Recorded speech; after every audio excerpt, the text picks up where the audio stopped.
remarkable new evidence. If this film indeed corresponds with Vereshchagin's story, what we are looking at is the scene of the crash site in Pereyaslawski as viewed by a camera on top of a military truck.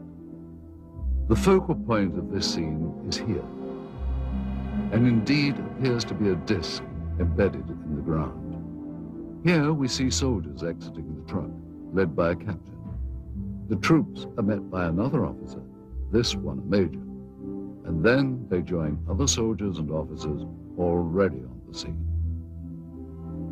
This footage is one of 4 reels of film acquired during our investigation. Explore it. This film footage certainly seems to depict interest by Russian military personnel in the object that is seen sticking out of the ground. Soldiers, officers, and civilian-clothed agents are deployed around the site, and they appear to be both guarding and examining the object. This is what we found on one of the 4 reels of film obtained in Russia. After viewing the footage, we were able to determine that it was most likely shot with 2 separate cameras. One apparently a handheld camera, which starts out on the approaching truck, and a second one seen here on a tripod. As the soldiers march past, you can see the cameraman turn to follow the troops.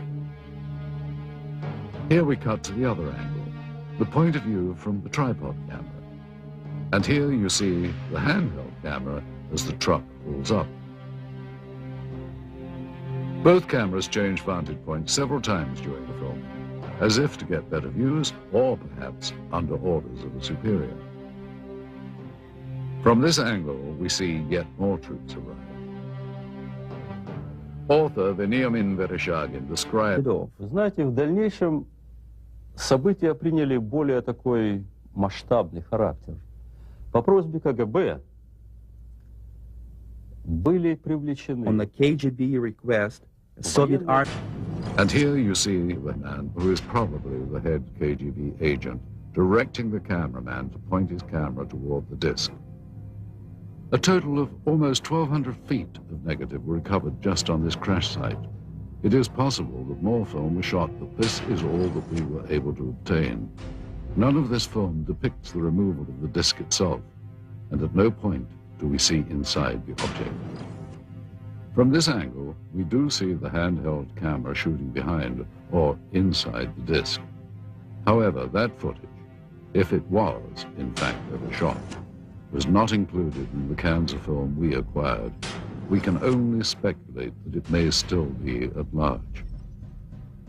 We must also speculate on how the object ended up here, based on information from where did this object come from and how did it come to crash here? And more importantly, what has happened to it since?